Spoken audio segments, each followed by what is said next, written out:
안녕하십니까.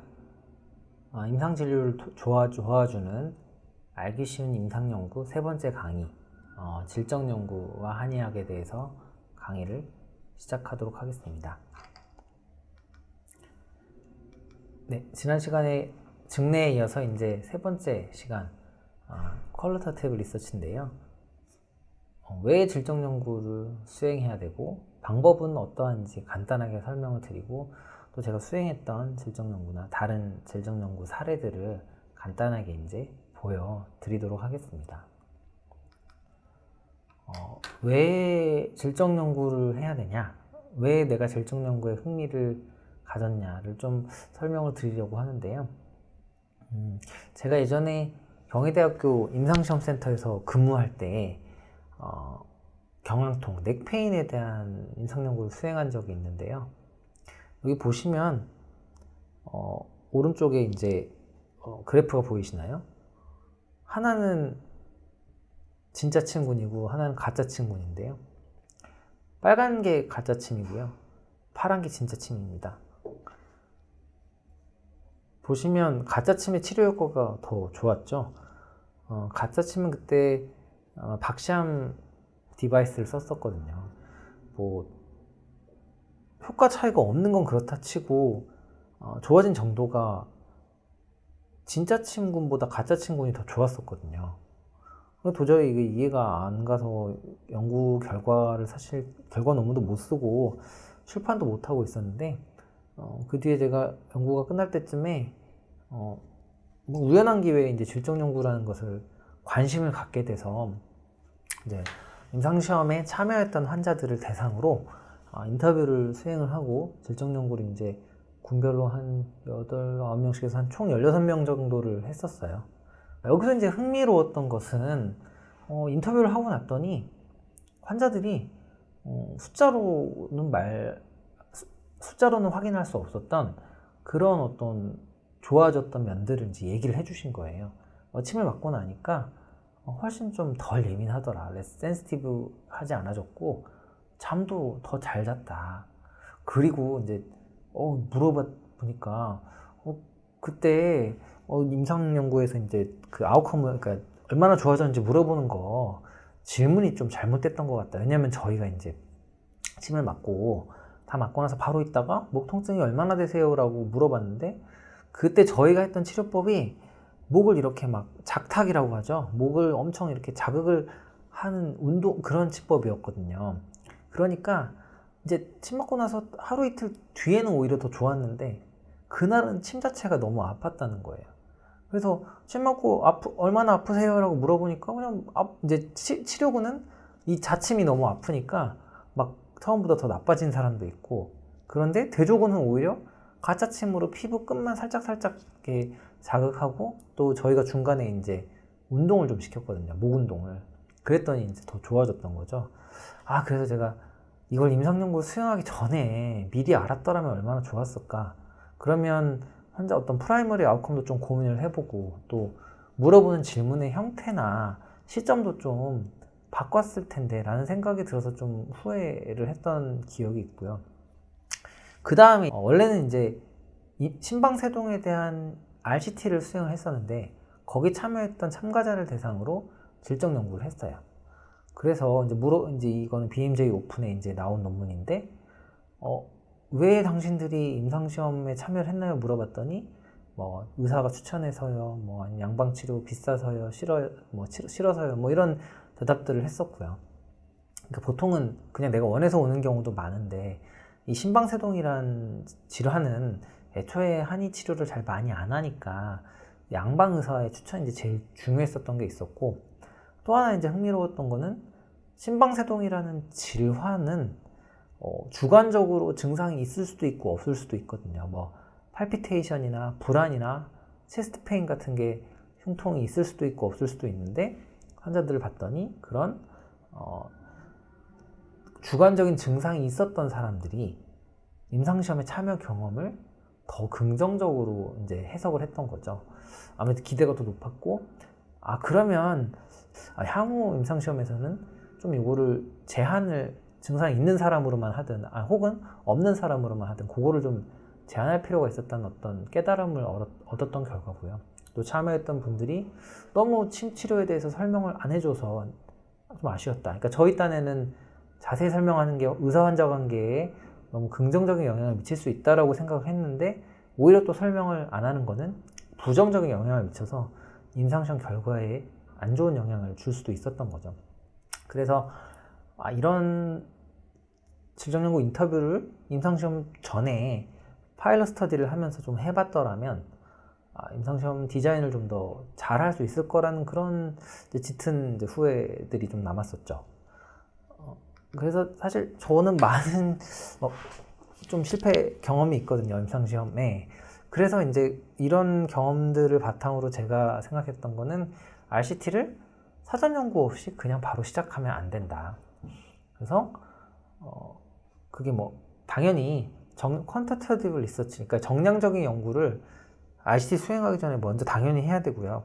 그러니까 어떤 사람을 참여시킬지, 누가 리스폰더고, 또 레지멘, 얼마나 자주 몇 번이나 치료를 하고, 얼마나 길게 치료하고, 그다음에 아웃컴, 주관적 아웃컴이냐, 객관적 아웃컴이냐, 삶의 질, 이런 것들, 뭐를 할지 실제 RCT 하기 전에 정량적인 연구를 먼저 해야 되고, 그런데 그런 정량적인 연구가 아무것도 안 돼 있고 참고할 게 없다면 그 전에 먼저 해야 될 거는 도대체 내가 뭘 연구해야 되고 뭘 물어봐야 되고 뭘 궁금해해야 하는지조차 모르겠다면 질적 연구를 그 전에 먼저 수행을 하는 게 필요하다는 이제 그런 생각들을 하게 되었습니다. 근데 이제 질적 연구를 하면 내가 질적 연구를 하는 데 있어서 적합한 사람인가라는 그런 스스로에 대한 이제 의심을 많이 하시는 경우가 있을 텐데요. 저는 이제 질적 연구는 누구나 다 할 수 있고, 이제 질적 연구에 필요한 능력은 핵심적으로 말하자면 카테고라이제이션 하는 것과 커넥팅 하는 능력인 것 같습니다. 그래서 카테고라이제이션은 내가 인터뷰한 내용에서 차이점과 공통점을 뽑아내고 그것을 코딩을 해서 추출하고 요약하고 패턴을 만들어내는 작업이고요. 다만 이런 카테고라이제이션을 하는 경우는 맥락을 무시하게 되죠. 아웃 오브 컨텍스트 하게 되는 위험, 단점이 존재를 하긴 하고요. 그거를 보완하기 위해서 이제 커넥팅을 하는 건데, 어떤 이야기들을 깊게 이해하려고 노력하는 부분이고요. 그래서 어떤 사건이나 행동들, 관계의 어떤 관련성, 연계성을 이제 찾아내는 작업인 거고요. 물론 이렇게 하다 보면은 너무 이제 그 이야기 자체에만 함몰되고 전체의 어떤 구성을 보지는 못하는 단점이 있지만, 여기 나와 있는 카테고라이제이션과 커넥팅을 적절하게 활용해서 하나의 이야기를 구성해내는 것이 질적 연구에 필요한 이제 가장 기본적인 두 가지 스킬이라고 생각을 합니다. 그래서 만약에 그 연구자가 혹은 진료하는 사람이 읽고 쓰고 뭔가 리뷰하는 것을 평가하고 해석하고 이런 것을 좋아한다면 충분히 질적 연구에 이제 적합한 사람이고요. 만약에 당신이 어떤 현상의 의미를 이해하고 또 본인만의 어떤 해석과 관점을 제공하는 것을 즐긴다면, 그러니까 단순히 어떤 해석을 기술하는 것이 아니라 그거에 대한 의미를 뽑아내고 또 개인의 창조적인 해석과 관점을 제공하는 것을 즐긴다면 충분히 질적 연구에 이제 적합한 사람이라고 볼 수 있을 것 같고요. 이게 사실 좀 모호하거든요, 질적 연구는. 근데 그거를 그냥 오히려 더 즐기고 서로 다른 해석을 할 수 있어, 서로 다른 관점을 가질 수 있어라는 것을 인정한다면 이제 질적 연구에 적합한 사람인 것 같아요. 그래서 다른 사람들과는 좀 다른 유니크한 그런 관점을 가지는 게 중요할 것 같고요.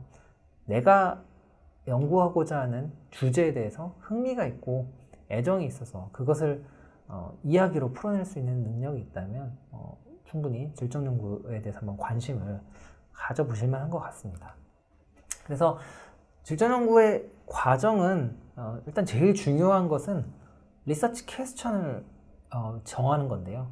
그것을 정하고 나면 이 밑에 과정들은 동시적이면서도 순환적으로 일어나게 됩니다. 그래서 리서치 퀘스천이 정해지면 이제 데이터를 모으죠. 인터뷰를 하거나 참여 관찰을 하거나 아니면 뭐 문서를 모으거나 뭐 그림이나 아니면 음성을 모으기도 하고요. 죄송합니다. 그 다음에 그 데이터를 이제 분석이 가능한 텍스트 형태로 이제 컨버트를 하고 그 다음에 반복적으로 이제 그걸 읽게 됩니다. 그리고 코딩을 통해서 중요한 컨셉이나 패턴이나 관계성을 이제 뽑아내고요. 그렇게 하면 거기서 리서치 토픽을 뽑아내고 또 논문에 제시할 인비버 사이테이션, 이제 질적 연구 논문들을 보면 그 대상자들의 말을 그대로 뽑아서 논문에 게재하게 되는데요. 그런 것들을 이제 뽑아내서 그걸 바탕으로 논문의 이제 주제를 제시를 하게 됩니다. 그래서 이것이 연구 과정에서 이제 계속 반복이 되게 되고요. 그래서 이제 나는 질적 연구에 대한 전문가도 아니고 프로페셔널 하지도 않은데 내가 질적 연구를 해도 돼? 라고 이제 스스로 좀 고민하고 저하시는 분들이 많은데 제가 이제 하는 얘기는 비록 당신이 질적 연구라는 방법론의 전문가가 아니어도 그 필드에서는 엑스퍼트다. 그래서 인터뷰는 직접 하시고 그걸 분석할 때는 혼자 하기 어려울 수 있거든요. 저도 몇 건의 질적 연구를 수행했지만 제가 혼자 분석하기보다는 질적 연구 전문가 분들과 이제 같이 수행을 했었고요. 그래서 생각을 해보면 임상시험에서도 통계 분석을 내가 통계를 알지만 그거를 나 혼자 하진 않잖아요. 늘 통계하시는 분들한테 통계 분석 방법을 의뢰하고 분석을 맡기고 하잖아요. 그냥 똑같은 것 같아요. 질적 연구도 인터뷰는 내가 하더라도 분석은 전문가랑 이제 같이 할 수 있고, 내가 그런 클리니션 피지션으로서의 장점은 내가 관심 있는 하고자 하는 주제에 대해서 깊게 이해하고 있고 애정이 있다는 거예요. 저는 그 질적 연구에서 가장 중요한 건 연구하고자 하는 주제에 대한 애정인 것 같거든요. 그게 없으면 질문도 안 나오고요. 인터뷰도 되게 형식적으로 하게 되고 재미있지가 않게 돼요, 읽어봐도. 근데 내가 그 대상에 대한 애정이 있느냐 없느냐가 이제 제일 중요할 것 같고, 내가 자주 보는 질환 환자라면 당연히 이제 애정이 있을 수밖에 없잖아요. 그래서 어떤 데이터를 모으고 무엇을 물어보고 뭐가 가장 중요한 문제인지 뭘 먼저 해결해야 되는지는 그 임상이만 알 수 있는 부분입니다. 그리고 또 하나 중요한 건 키퍼슨, 누구를 인터뷰해야 되냐. 그게 환자일 수도 있고요, 아니면 진료하는 의사일 수도 있고, 뭐 다른 양방 의사일 수도 있고 행정하시는 분일 수도 있는데, 키퍼슨을 인터뷰를 해야 데이터 질이 좋아지기 때문에 이거는 질적 연구를 수행하는 데 있어서의 가장 중요한 점입니다. 그래서 그 다음에 이제 고민해야 되는 부분이 어떤 패러다임으로 분석을 할 거냐인데, 사실 질적 연구는 연구자의 패러다임에 이제 가장 의존을 많이 하거든요. 뭐 구성주의냐, 뭐 액티비즘이냐, 아니면 뭐 실용주의냐 등등. 근데 이거 지금 강의 들으시는 저도 마찬가지고요. 본인의 원 필로소피가 있는 사람은 없습니다. 질적 연구의 메소돌로지가 뭐 바이오그래피, 에스노그래피, 뭐 현상학 페노메놀로지, 뭐 그라운디드 티오리 등등 많은데요. 이거 선택할 수 없거든요. 그래서 그냥 질적 내용 분석, 퀄리테이티브 컨텐츠 애널라이시스를 하시면 되고요. 인터뷰 질문은 현상학적 연구를 한다면 질문 자체가 현상학적 질문을 해야 되는데요. 처음 시작하는 사람은 그걸 할 수가 없습니다. 그래서 QCA, 퀄리테이티브 컨텐츠 애널라이시스를 하시는 게 맞고요. 그러면 질적 연구 질문은 어떻게 정해야 되냐? 누구나 다 답을 알고 있는 건 사실 뻔한 건 할 필요가 없죠. 재미가 없거든요. 누구나 다 아는 뻔한 얘기가 나오기 때문에. 그러니까 답이 아직 안 나와 있는 걸 해야 되는데, 문제는 그러니까 사람들이 모르는 걸 해야 되는데, 문제는 뭐냐면 내가 뭘 모르는지도 모르는 경우가 있거든요. 그럴 때는 문헌 리뷰부터 시작을 하셔야 돼요. 리터레처 리뷰. 시스테매틱 리뷰랑은 약간 다르고, 요건 이제 스코핑 리뷰라고 하는데, 제가 다음 강에서 스코핑 리뷰가 무엇인지 설명을 해드리려고 하고, 그래서 문헌 리뷰를 하고 리서치 퀘스천을 정할 때 제일 나쁜 것은 모호한 거예요. 이거는 질문은 칼같이 정확하게 구체적이어야 하거든요. 뭐 이런 질문이 있어요. 뭐 아큐펑처 이펙트가 급성 통증 환자의 퍼셉션에 미치는 영향이 뭐냐?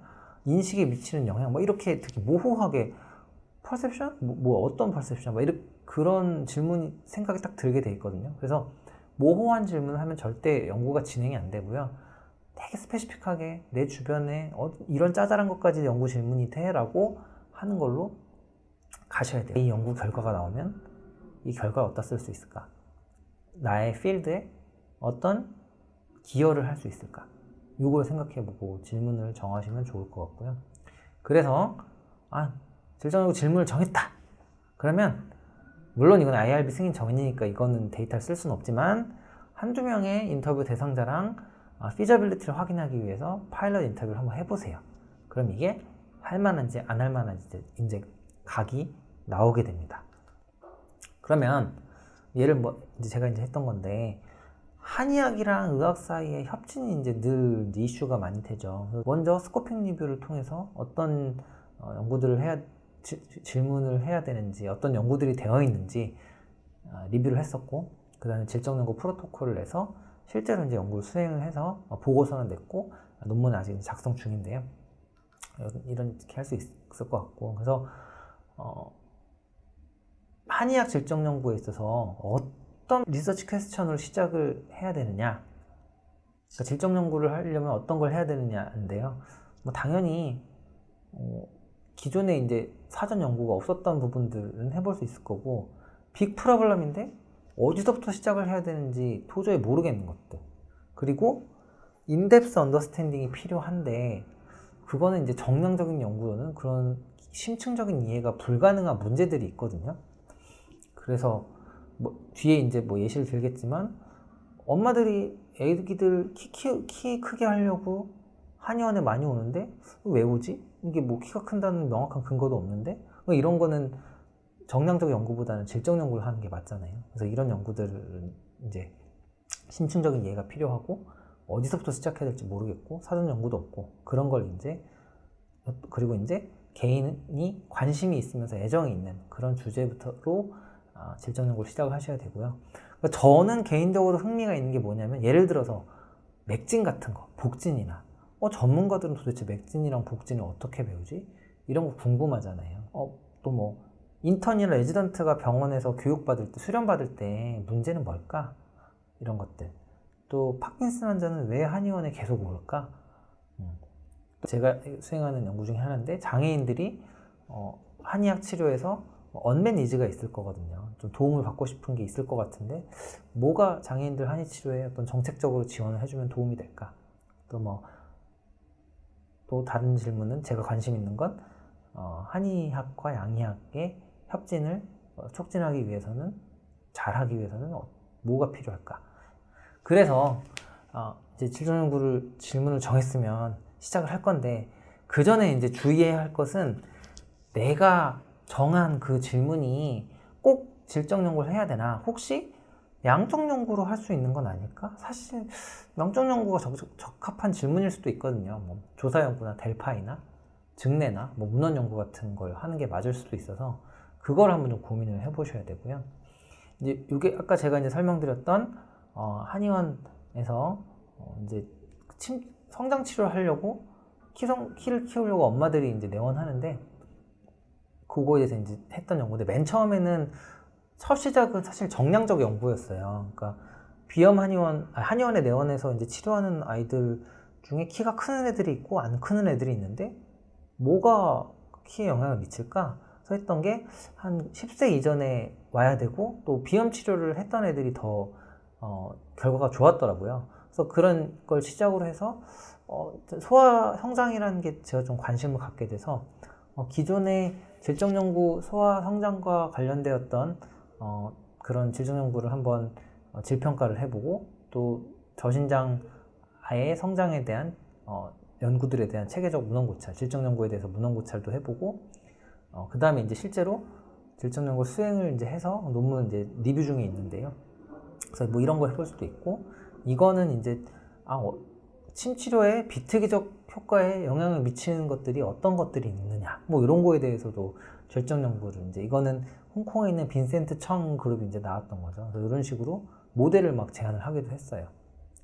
그리고 초반에 제가 RCT에 얹어가지고 질적 연구를 수행하는 경우도 많다고 말씀을 드렸는데, 그 한의학에서 흔한 질환을 하는 거는 저는 조금 RCT에 얹어서 하는 건 좋지는 않은 것 같아요. 이게 RCT를 잘 안 하는 질환은 애초에 그런 환자가 없으니까 뭐 심방세동처럼 흔하지 않은, 그러니까 한의 임상에서 흔하지 않은 질환을 RCT에 얹어서 하는 거는 괜찮은데, 요통처럼 늘 엄청 많은 환자들이 한의원을 방문하는 경황통이나 그런 질환은 RCT에 얹어서 질적 연구를 하는 거는 좀 바람직하지는 않은 것 같고요.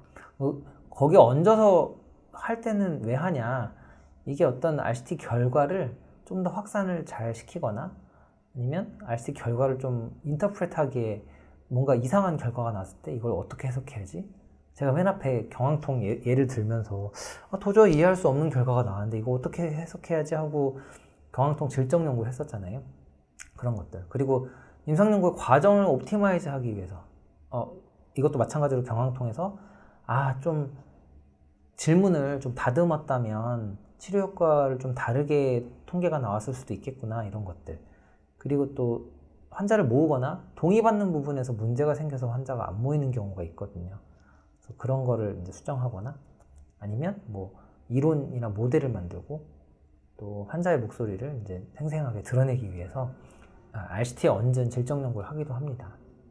그래서 이건 아큐뎁 스터디라는 게 이제 휴 맥퍼슨이 수행했던 연구인데, 이게 좀 좋은 사례였던 것 같아서 한번 가져와 봤고요. 침 치료하는 사람들은 우울증뿐만 아니라 이제 동반된 증상이 다 회복되는 걸 중요시 여기는데, 심리 상담하는 사람들은 증상이 확 좋아지는 게 아니라 서서히 좋아지는 것을 중요시 하더라. 그래서 이게 지금 침이랑 심리 상담에 대한 RCT를 이제 영국에서 휴 맥퍼슨 그룹이 수행을 하고 했던 건데요. 거의 한 800명 대상으로.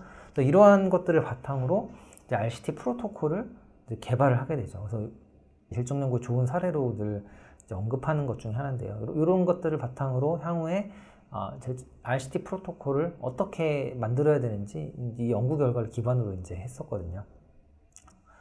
그다음에 이제 분석에 들어가면 퀄리테이티브 컨텐츠 애널라이시스라는 걸 한다고 했는데, 이거는 예를 들어서 우리가 근거 이론, 뭐 그라운드 시오리를 하거나 할 때는 어떤 개인의 어떤 철학이, 어떤 이론적 배경이 필요하거든요. 근데 이런 QCA는 사실 비기너들이 하기 이제 좋죠. 그런 철학적 기반을 필요로 하지 않으니까.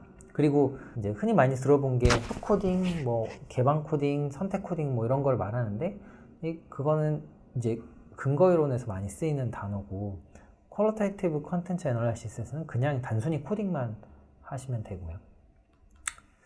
데이터를 내가 어떻게 얻지라고 이제 궁금해 하시는 분들이 많은데, 보통은 이제 인터뷰나 관찰을 많이 하게 되죠. 인턴이나 레지던트 선생님들은 병원에 있으니까 관찰을 하기 이제 되게 좋아요. 인터뷰나 옵저베이션이 이제 가장 기본이고, 거기다 플러스 이제 뭐 어떤 문서나 회의록, 뭐 의무기록, 일기, 신문, 뭐 광고, 뭐 블로그, 아니면 사진이나 영화 이런 것들을, 영상 이런 것들을 이제 자료로 활용을 하기도 합니다. 보통 이제 인터뷰를 가장 많이 하는데요. 인터뷰할 때는 가장 많이 실수하는 것들이 내가 먼저 사전에 만든 인터뷰 가이드들을 따라가야지 하고 이제 고민하는 그거를 따라가느라 급급한 경우가 많은데, 서로 다른 인터뷰 대상자한테는 질문이 달라도 되고요. 내가 준비한 거 다 할 필요도 없습니다. 그냥 재미있게 그분의 이야기를 듣고 더 깊이 어떤 깊은 얘기를 끌어내는 거면 충분하고요. 아마 인터뷰 세션이 거듭될수록 인터뷰 질문들이 훨씬 좋아지는 건 경험이 쌓여야지 이제 해결되는 부분이라, 그래서 처음에는 이 인터뷰는 내가 망칠 수도 있어 라고 그냥 마음 편하게 생각하고 시작하는 게 장기적으로는 더 좋은 것 같아요. 코딩, 이제 인터뷰를 마쳤으면 그 자료를 이제 코딩을 한다고 했는데요. 코딩이란 작업은 사실 필수적이진 않을 수도 있어요. 그런데 그것이 연구자들을 이제 도와준다라고 흔히 알려져 있고요. 코딩을 하면서 연구자들은 이제 참여자들의 관점으로 이제 듣게 되는 거죠. 그러면서 이제 새로운 것들을 발견하게 되고요. 앞전에 얘기했듯이 주제, 세마타이징하고 스트럭처링, 어떤 구조를 만드는 건데요. 그래서 그 테마타이징 하면서 그 데이터들의 특별한 의미를 찾아내고 주제를 만들어내게 되고요. 한편 스트럭처링 하면서 전체적인 플로우가 어떻게 되고 데이터들의 의미가 전체적으로 어떤 의미를 가지는지 그걸 구조를 만들게 되거든요. 제가 이 강의에서 뭐 코딩과 인터뷰의 디테일한 기술들을 다 말씀드릴 수는 없고 전반적으로 이런 식으로 진행이 된다라는 걸 이제 보여드리려고 하고요. 보여드리고자 했었고, 그래서 뭐 사례 이제 제가 한 2개 정도 보여드리려고 하는데, 이거는 참 저도 되게 부끄러운 연구인데, 사실은 이제 제가 근무하던 회사가 어떤 제약과 관련된 회사였는데, 거기서 개발했던 그 건강기능식품을 복용했던 사람들, 소비자죠. 그러니까 이게 경영 쪽에서는 좀 많이 하는 것 같아요. 그래서 소비자들에 대한 질적 연구를 이제 이런 식으로 했었고요. 뭐 저의 흑역사이긴 하지만 뭐 이런 것도 논문으로 나오기도 한다. 그래서 우리 한의원의 치료 경험에 대해서도 질적 연구를 충분히 좀 해볼 수 있을 것 같아요. 그래서 이거 사례로 하나 들었고, 그 다음에 이제 제가 아까 말씀드렸던 소아 그 성장 치료를 위해서 한의원에 내원했던 소아의 중양육자에 대한 이제 질적 연구를 했었는데, 보시면 이제 이런 식으로 한 10명, 10몇 명 정도 이제 참여를 했었고요. 부모들을 대상으로 한 거거든요. 뭐 39세부터 55세까지 좀 다양했고, 그래서 이제 코드를 뽑았던 걸 봤더니 크게 테마가 나온 거는 왜 한의치료를 선택했느냐, 그리고 왜 한의치료를 계속 지속했느냐, 이게 2가지로 1번과 2번으로 나눴고요. 왜 선택했느냐에 대해서는 이디오패식 쇼스태처, 그러니까 양방이 호르몬 치료 대상이 아니었기 때문에 이제 선택을 했던 거죠. 그래서 그걸 다시 이제 하위 코드로 보면 그 양방 치료를 받을 수 없었던 것, 그래서 컨벤셔널 트리트먼트의 인디케이션이 아니었다. 그리고 호르몬 치료하는 게 무섭기도 했고요.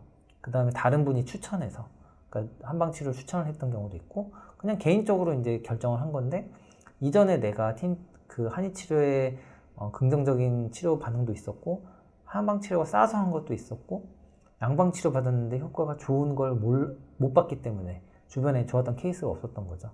그리고 양방 치료에 대한 어떤 이전에 어떤 안 좋았던 인식들 때문에 한방 치료를 선택했던 거고요. 그렇게 선택해서 왜 지속을 했느냐, 한방 치료를. 일단 효과가 좋았다. 키가 잘 컸고, 뭐 전체적으로 건강도 좋아졌고, 그다음에 감정적으로 이제 지지를 받았던 거죠. 뭐라도 이제 우리 애한테 해주고 싶었던 게 하나가 있었고, 그다음 의사한테 정보를 들었는데 뭐냐면 왜 한의학적으로 봤을 때 얘가 안 크는지에 대한 그런 한의학적 설명, 그리고 생활관리를 어떻게 해야 되는지, 그다음에 역설적으로 감정적으로 이제 이걸 안 받으면, 치료를 안 하면 애가 다시 키가 안 클 것 같다는 그런 두려움. 근데 이제 사실 치료를 멈추고 싶었던 거는 그런 생활관리 의사가 말하는 걸 하기도 어려웠고, 또 오랫동안 치료 시간이 걸리니까 그것도 부담돼서 못했던 건데, 그래서 이런 식으로 좀 왜 엄마들이 그런 성장 치료를 했고 유지를 했는지에 대한 그런 이제 것들을 뽑아내서 이제 요거는 논문 리뷰 중에 있습니다. 그래서 요약하면 임상 연구자들보다는요, 임상 피지션들이 좀 더 유니크한 리서치 퀘스천을 뽑아낼 수 있는데요. 질적 연구에서는 리서치 퀘스천이 제일 중요하기 때문에 그거를 좋은 질문을 뽑아낸다는 것이 어떤 임상의들의 질적 연구 수행함에 있어서의 강점이 될 것 같고요. 내가 관심 있는 주제에 대해서 사전에 수행된 연구가 없다면 그 질적 연구 하시는 분들이랑 한번 콜라보레이티브 워크를 해서 연구를 해보시는 것을 강력하게 추천을 드리고, 이 질적 연구를 통해서 나의 클리니컬 프랙티스를 새롭게 다른 사람의 시선으로서 이해를 하고 새로운 인사이트를 가져올 수 있게 되거든요. 아마 인터뷰하다 보면 본인도 몰랐던 어떤 본인의 진료에 대한 인사이트를 얻게 되는 경우가 많을 거예요. 여기까지 레슨 3 질적 연구와 한의학에 대해서 이제 강의를 마치도록 하겠습니다. 수고하셨습니다.